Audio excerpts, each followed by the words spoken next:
Salutare, dragii mei! Din nou mă duc la pescuit. Este ora 5 după amiază. O să stau până la ora 10. Afară e un pic înourat. Se anunță un 40-50% ploaie pe zona asta. Dar după care o să iasă soarele. Vreau să ajung până începe ploaia, să ajung pe Prut, să reușesc să arunc, să lansez toate lansetele. După care să stau în așteptare, să văd. Uitați că o mai plouă zilele astea pe aici și sunt niște bălți făcute. Deja mă picură un pic. Uitați pe ce drum de nivelat merg. Trebuie să merg mai încet. Eu am pereleni de ploaie, am umbrelă. Nu e problemă dacă o să ploaie mai tare. Încet, încet.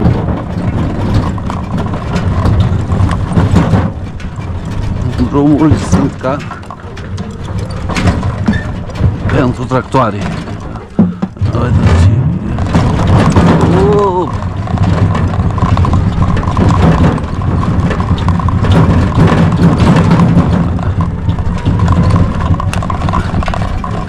Uitați ce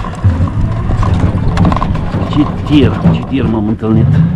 Cred că au adus ceva marfă la baloți la fermă. O iau joc de-a dreptul, nu mai pot trece de el. Văd că s-au mai deschis un pic vremea, dar e anunțată pe la 6, uitați, încolo e închis tare pe ploaie.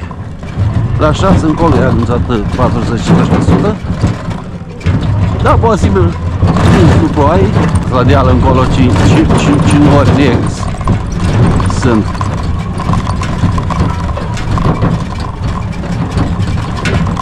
Hai, o să vedem ce facem.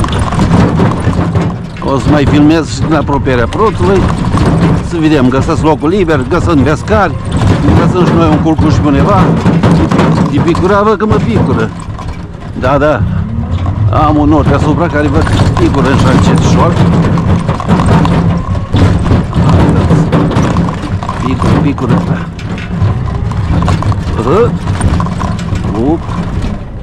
O să vedem dacă plouă tare, cum o să mă întorc. Da, să pun celofanul pe el. Și vacutele se duc la mus. Uitați pe valul Prutului ce plouă la vale acolo. Uitați ce plouă. Hai, loc!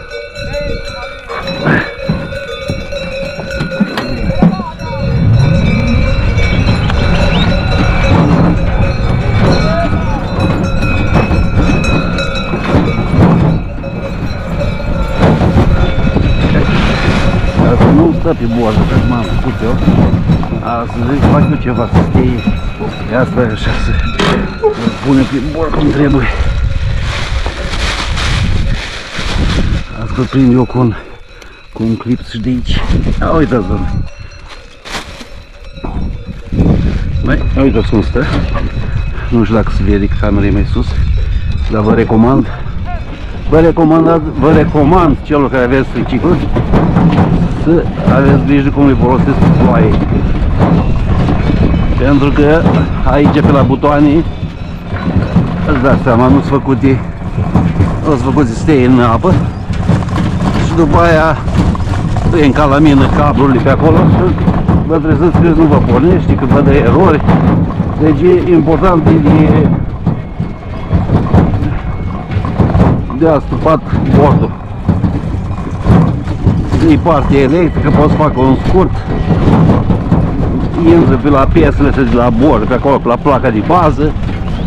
Și o să aveți după aia, o să vi se uitați vacile cum s-au băgat la copăciei de ploaie. Partea de la altă de aberțe sunt. Da, nu m-am lăsat, dar am zis că mă lasă să ajung la Prut. Da, și vorbeam de bord, că după aia o să vedeți că vi se aburește bordul. Și nu vă mai indică nimic cum trebuie. Îi dau și eu un pic mai rapid. Să reușesc să duc până plouă. Până o să încep mai tare. Am un gard electric aici. Opa.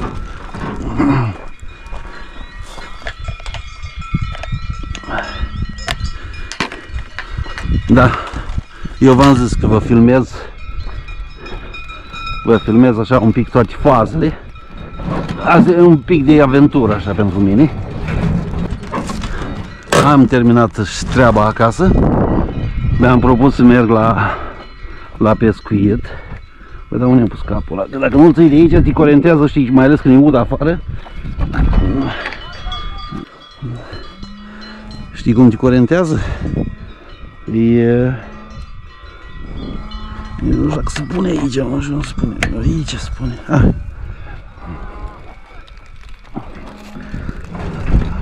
Hai. Și acum o să văd cât de tare plouă și înapoi dacă nu o să am probleme la dealul ăsta. Dacă nu, o să mai am un drum, dar trebuie să mă duc în partea aia, să o colesc puternic în partea aia. În triciclu se aude o sapă. Mi-a venit și mie prin gând să-mi iau o sapă și să încerc să mai scot și niște scoici din apă care stau pe malul Prutul. Poate o să vă arăt și vouă cum fac, să văd. Și să dau și la scoică, că asta e hrana lui naturală. Hrana lui naturală e scoica. Și eu tot dau la râme. Și acum, cum au fost căldurile astea mari, nu pot să spun că găsești chiar așa ușor niște râme mai bune, mai mari, mai frumoase. Să vedem dacă mai este cineva la pescuit.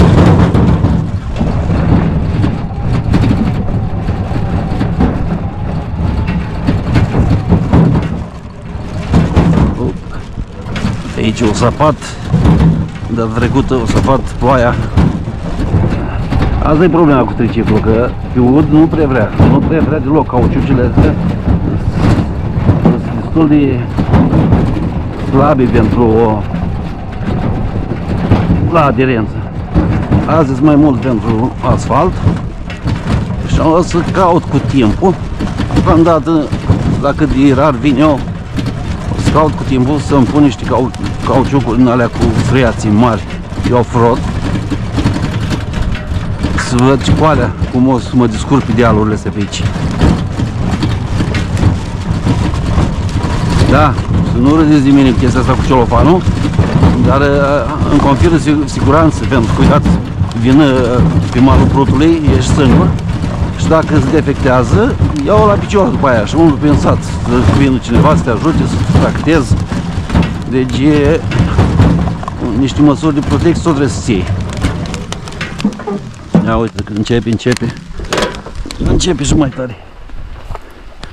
Opa, începe ploaia și eu am umbrela acolo, dar dacă n-am ajuns la destinație încă, îmi scot umbrela. Am înțeles că te grăbești, dar hai să închidem. Acum aia trebuia să fiu cu lansetele în apă. Trebuia să fiu cu lansetele în apă și să vedem ce face peștele pe vremea asta. Dă-i! Dă-i cu viteză!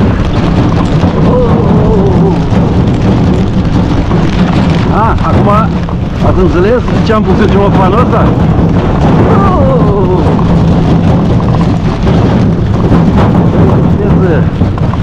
Dacă sunt urmi pe aici, posibil să mai fi venit zilele astea la pescuit careva pe aici.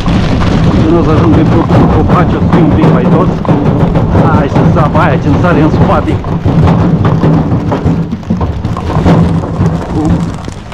Vedem cum găsim Prutul.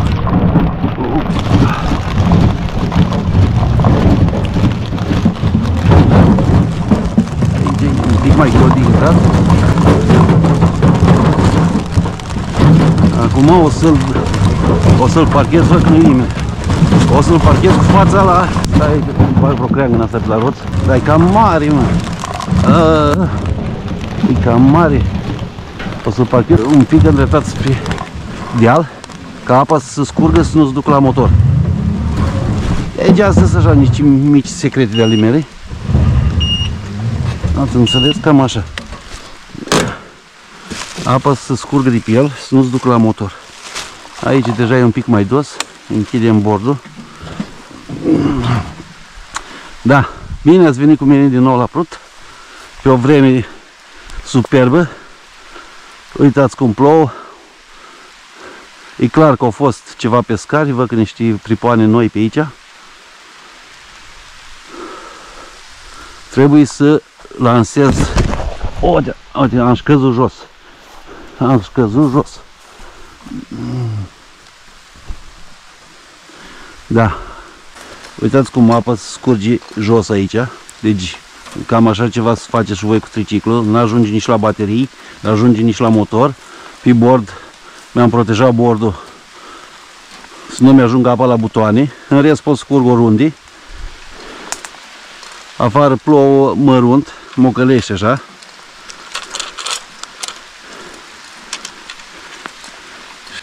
La plută am să dau, pentru că mi-e mai ușor, îi pun doar o râmă și o plecat. Și după aia, alte o să le verific. Uitați ce frumos plouă. Îmi pare rău, dacă plecam cu vreo 50 minute, eu era deja cu ele lăsate. Vii să meargă pe vremea asta. Adâncimea e destul de mare, dar o lăsăm așa. E un pic crescut față de data trecută. Față de data trecută au crescut. Hai să dă stopul ăsta aici. Astea nu mă mai interesează, că se mai udă. În 5 minute se usucă după ploaie. Ia să dăm râmele mele.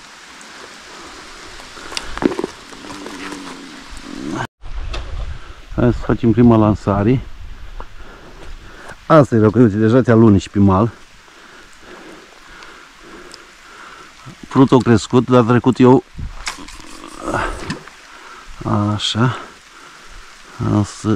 O lăs aici să-mi aduc și un pripon.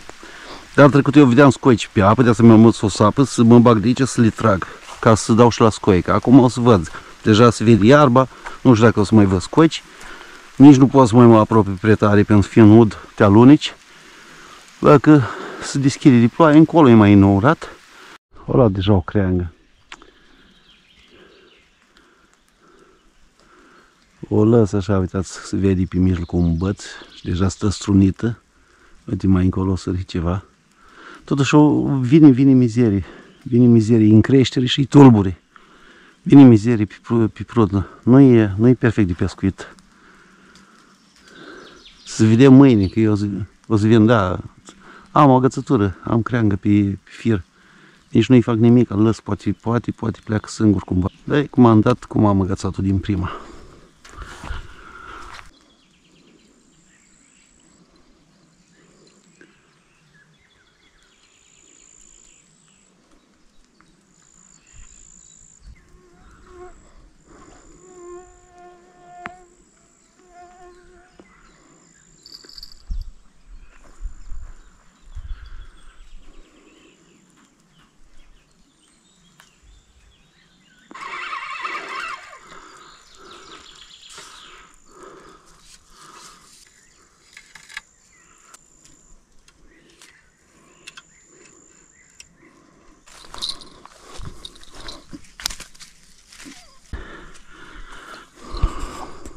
Îți dăm la plut.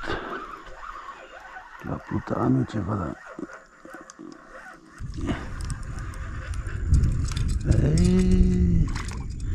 Ei, cosacul. Cosăcel. Hop. Cosăcele. Am prins și un pic de ploaie. Am avut și câteva agățături. În sfârșit le-am scos fără să le rup. Am luat un somotel. Și pe aici la alt. Aici nu știu ce am. Am, cred că ceva agățat, dar cred că e mic. Ia uitați. Este acolo, cred că e mic. Sau nu e nimic.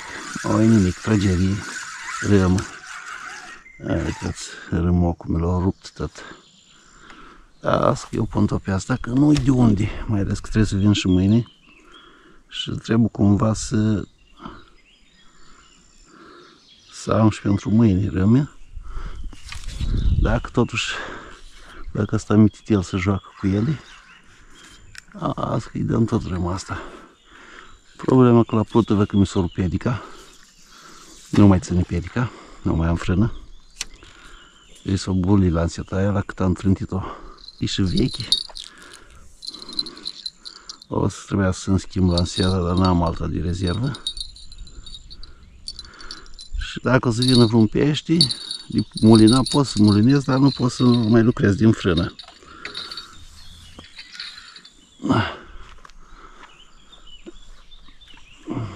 O să trag și eu așa, haiducește. Tăți la mal, ce nu-mi place mie, stau cu el la mal, nu mă pot desfășura, nu pot umbla pe aici, nu pot vorbi prea mult. Și dacă se bagă asta mică, asta mică nu-i sperios, e mai prostut, la mare nu mai vine. Mă aude pe aici, în capul prutului, se vede un curcubeu frumos. M-am gândit să vă arăt și vouă cum folosesc eu sapa și merg pe malul prutului, așa atent. Uite cum iasă de aici, vedeți? E vizibilă. O iau și pun în găleată. Stai, nu te duc. Scoici. Ca să mă mic și eu mai încet. Ele se poziționează în mâl, imediat sub tapă aici la vedere. Sau dacă nu le puteți căuta prin mâl, eu bag sapa, uitați. Și când trag la deal, o simți. E ca cum s-ar roade sapa de o piatră când dai de o scoică. Uite, aici se aude un zgomot, vedeți? Aici trebuie să fie. Da, ia să vedem dacă am găsit-o, da. De ce nu se vedea, dar s-auzea un zgomot. Uitați scoica, încercăm o dată. Da, vedeți? Acolo, da. Să văd dacă vă agăț. Uitați scoica. Vedeți? Aici. Uitați. Ce mărișoare e asta. Sunt și mai mari, sunt mari. Aici e cam cules de pescari locul ăsta și nu prea mai sunt atât de mari, dar dacă mă duc în partea aia găsesc din alea mari. 2-3 minute vă faceți niște omeală pentru pești, dacă nu aveți râme la voi. Deci eu nu o văd, dar o simt că face zgomot când trec cu sapa pe lângă ea. Face zgomot așa că acum aia să scrâșnim pe o piatră. Hop. Ia. Deja s-a auzit ceva acolo. Uitați. V-am zis. Lângă parte. Alte persoane le culeg și cu grebla. Ia. Hop. Că te duce înapoi. Astea sunt mai micuți, dar pentru ac sunt bune, dar pentru consumat sunt alea mari, care au destul de mult carne în ele. Cam asta e metoda. Eu o să mai caut așa pe mal încolo, ca să-mi pregătesc să am cât mai multe. Am să o iau și o să o pun la prima. Îmi face niște sărituri pe la mijloc, așa babanii, dar v-am spus că mi-e frică. Este și multă iarbă, este multă agățătură acolo. Și iarba a oprit crengi. Ea era mult mai departe. Eu când aruncam pe malul alt, cam știam că n-am dat în iarbă. Dar acum eu știu că căldurile cu astea au crescut și au venit mai spre mijlocul prutului. Și deci e riscant, numai că acolo stă crapul, în zona aia cu verdeață. Pe acolo se ascunde. Am bucățica asta de scoică. Am să încerc să o pun la prima lansetă și să o arunc pe malul alt. Dacă o agăț, dacă nu. Totuși e destul de tulburi și destul de meserabil. Uitați, crenci care vin, o să-mi iei firul înainte. Dar săriturile sunt pe partea aia altă. Hai să-i pun asta și revin. Am pus scoica, am pus-o împletit. Deci ar cădeau foarte greu din ac. Și vom face o lansare. Chit că rămân fără lanseta asta dacă dau în agățătură acolo. Vom face o lansare în partea elaltă.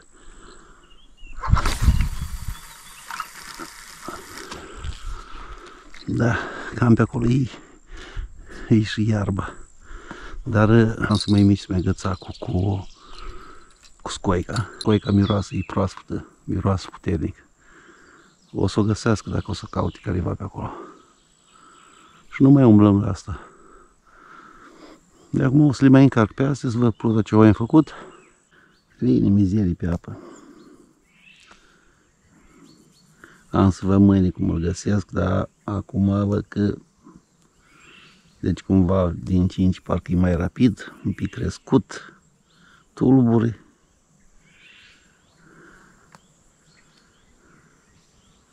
Auzi ce cioată vine pe apă, sper să nu se ducă în lanseta aia. Apar așa de nu știu unde. Ia uitați, să treacă pe sub firul aia altă. Și așa, aia e oprită trecut în iarbă acolo, cred că.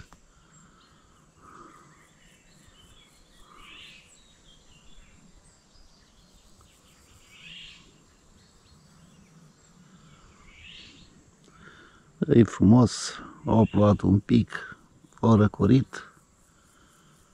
Dar uite că nu pot arunca pe partea altă, că este numai agățătură, văd că a crescut iarbă aici pe mijloc.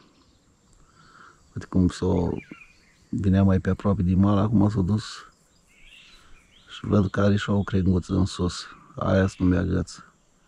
Și acolo o întoarce, chiar lângă firul meu, că așa baftă să am.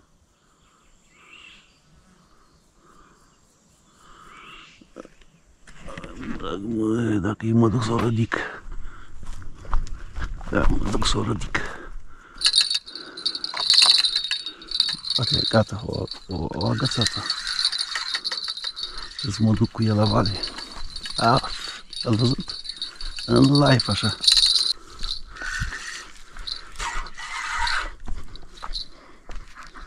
Uite, o băgat-o sub o crenguță din aia.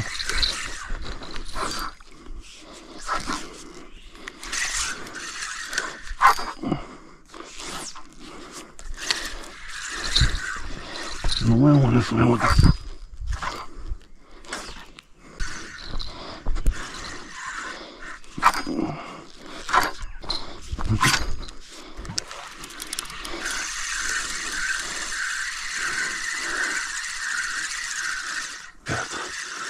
Ia să văd. S-au rupt. Ați văzut? A rămas părac. Mare lucru, nu știu ce am să fac eu cu mizeria asta. Uitați, șpiac.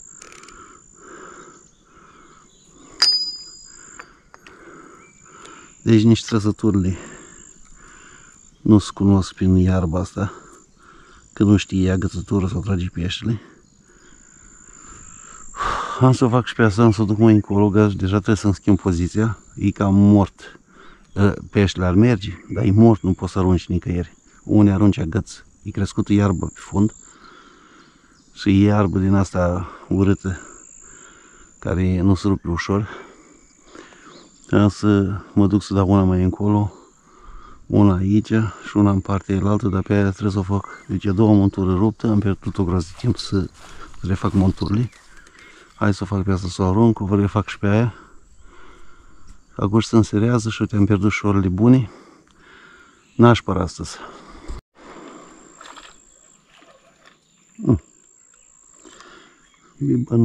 Bibănosule. Cum am țit tu mie? Cum am țit tu mie lanseta cu pată? Hai, scoate-o să dau. Da, oameni buni, am mai refăcut-o și pe asta. Am pus un forfac un pic mai mare, un ac micuț cât de cât. Și vin să arunc din partea asta încolo, cumva să nu mai fiu cu toate la un loc, pentru că le cam dau la mal de acum. Frutul e în creștere, tulburel, văd că este și o iarbă aici, mai spre mal așa. Acum se înserează, să mă duc să mă dau cu spray de țânțari. Data trecută ați văzut că v-am arătat ce țânțari sunt și acum sunt la fel. Mai ales că a fost vremea asta și călduroasă și cu paia acum ultimele zile. Și să mă dau cu spray, că nu mai pot. Nu mai pot de... Ia să văd unde mi spray-ul. Uitați. lăț pe mâini. Hai să nu dau pe cameră, dar o să dau pe mâini așa, pe la urechi, pe gât.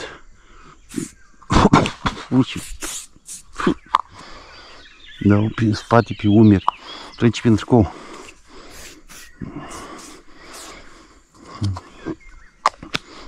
Și întindeți-l așa un pic. Bine și de mine. Hai să vedem dacă de mulți pot să mai stau în tricou sau trebuie să-mi iau bluza de training. Deci nu veniți fără spray, el scăbros. Nu veniți fără spray că e jale. Da, astăzi la prima când am făcut la scoică și am aruncat acolo, am agățat-o și mi s-a rupt, până la urmă am rupt acul. Al doilea am s-a munturat cu totul, a treia am s-a munturat cu totul.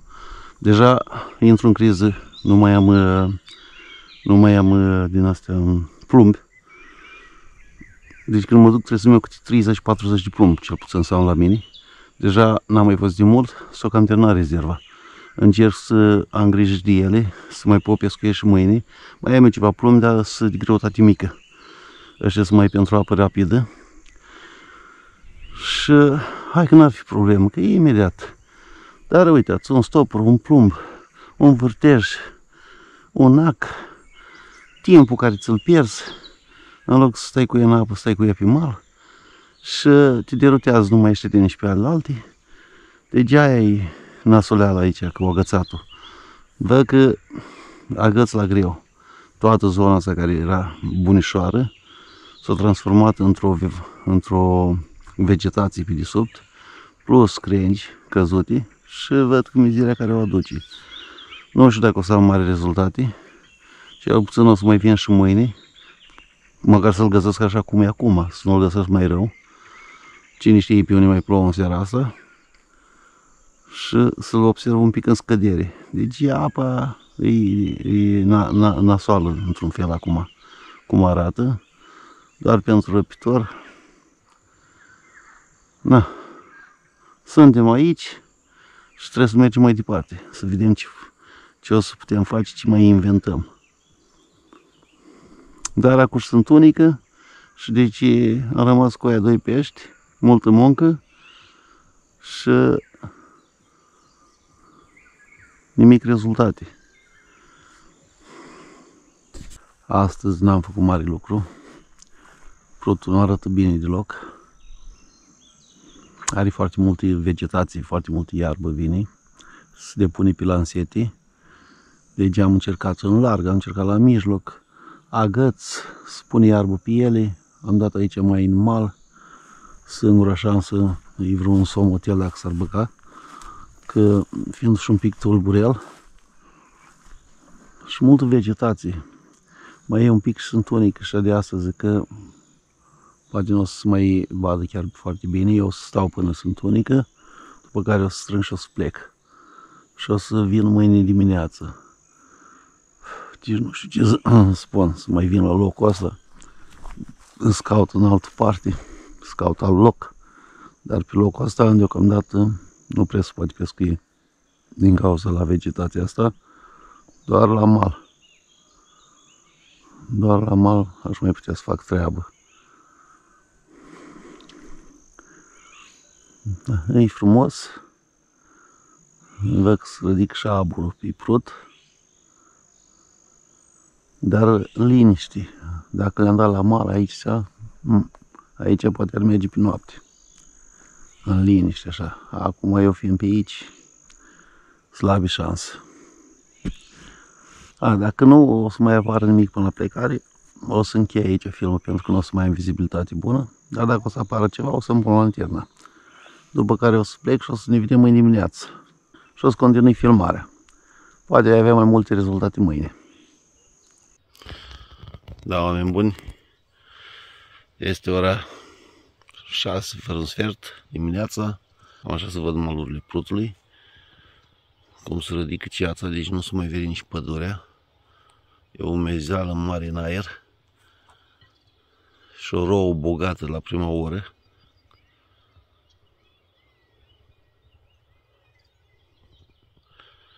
Și acolo prin colțul ăla dă să iasă soarele. Deci vedeți diferența de la pădurile seripidial și cum arată pădurea din vale. Valea Prutului, ceață, umiditate maximă. Deci se ridic norii plini încărcați cu vapor de apă. Uitați, acolo se trezăresc un pic copacii.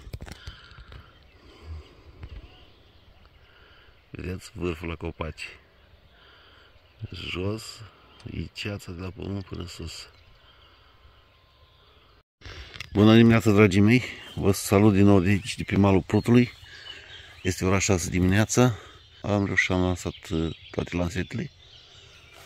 Și am vrut să vă surprind un pic ceața de dimineață. Am cum arată. Uitați cât e deasă.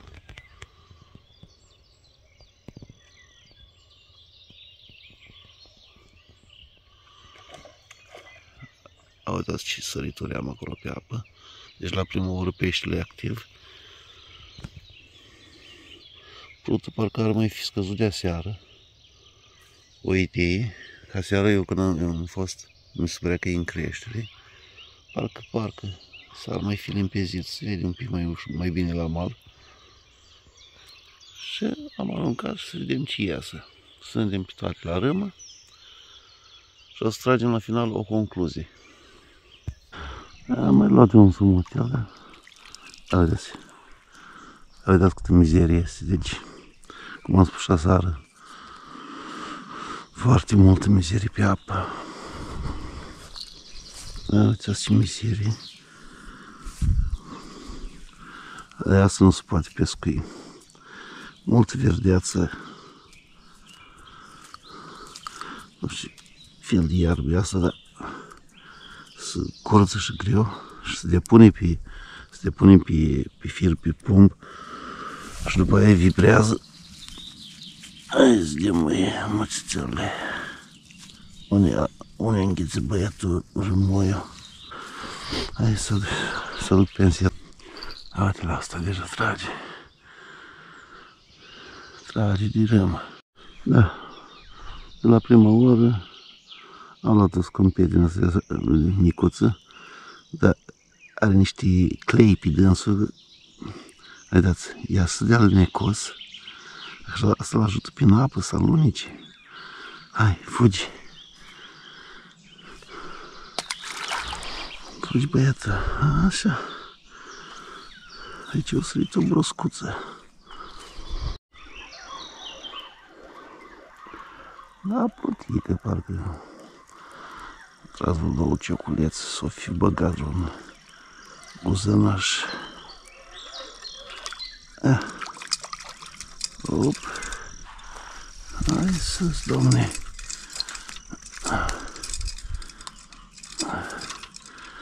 Da.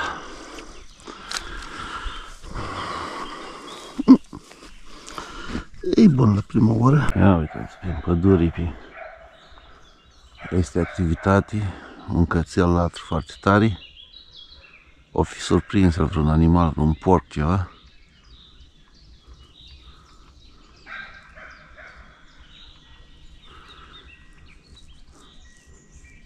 De obicei când se aud așa câini aproape și latră aproape de mine, prin zonele astea împădurite, trebuie să fiu și eu atent, pentru că dacă fugărești ceva anume, eu știu, în general porci, ăștia sunt mai mult pe zona asta, ei poate să se îndrepte cu o viteză enormă spre tine, fugind de cățel. Și atunci sunt atent, văd că se duce încolo, dar sunt atent să nu apară nimica. Cumva să mă surprindă și pe mine. Deci, astea țin de un pic de tehnicile de a intui anumite mici pericole. Că dacă fugărește un porc vreo 200 de kg și el din cauza că se teme de câine, vine cu o viteză, trece și prin tine și se duce tot înainte. Nu că are nevoie neapărat să te atace din frică și din spaimă, sau poți fi mai mulți, apar în turmă, alergați, și atunci trebuie să fii atent, să să urmărești dacă nu se întâmplă nimic până să lasă liniște ca acum. Deci s-a oprit din lătrat. Și toate spus la scoică acum. Deci mai am câteva rămi, dar vreau să le încerc să văd și pe scoică ce rezultate aș mai putea să am. Că apare vreo captură la scoică, că la râmă nu a mers.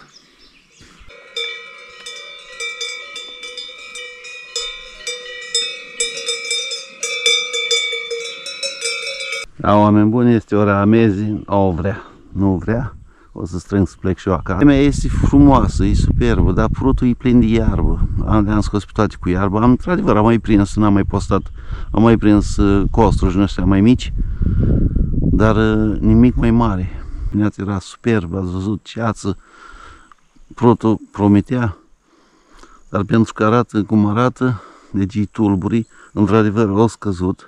E în scădere. Ieri seară când am fost am crezut că o să crească, dar el de fapt se retrăgea acum. Și îi mai trebuie câteva, o zi, două, trei, poate să se liniștească și dacă nu o să mai fie vreme, eu știu, mai reală de ală încolo, nu o să mai ploaie, poate o să se liniștească, o să limpețească și după care poate o să meargă, dar să dispară și iarba asta, nu știu, asta e venită, e crescută aici. Deci era și înainte, dar nu ca acum. Acum e cam toată suprafața. Am agățat și la mal, am agățat și în larg, am agățat și pe la mijloc, deci unde am dat tot am agățat. Dar ideea e că chiar dacă n-agăț, le ții o jumătate de oră în apă și când le scos plini cu verdeață. Deci dacă nu mai apare nimic până strâng și astea, aici o să-mi închei filmul de astăzi și o să vă zic la revedere și o să ne vedem la un nou film. Poate tot de aici, poate din altă parte. Mie îmi place enorm locul ăsta, pentru că într-adevăr e sălbatic, mă chinuie, îmi rupi lansetele, pierd monturi, dar asta înseamnă sălbatic. Deci nu mergem ca piaz, să aruncăm pe lin, trebuie să ne luptăm să scoatem un pește mare. Deci satisfacția aia atunci e mare după ce reușești. Dar oricum vreau să merg și pe alte locuri în funcție și de vreme, că dacă o să ploaie mai tare nu o să mai vin pe locul ăsta, că nu prea pot să intru pe aici și atunci o să merg pe locurile alea pe unde pot să intru mai ușor cu triciclu. Da, acestea fiind spuse, dacă nu mai apare nimic până la plecare, îmi iau la revedere la voi, vă salut pe toți cu drag și numai bine. De iarba să vă vorbesc. Toate le scot la fel. Și mai încărcat câteodată. Uitați, astupă și râmă și după aia vibrează și fugărește peștele.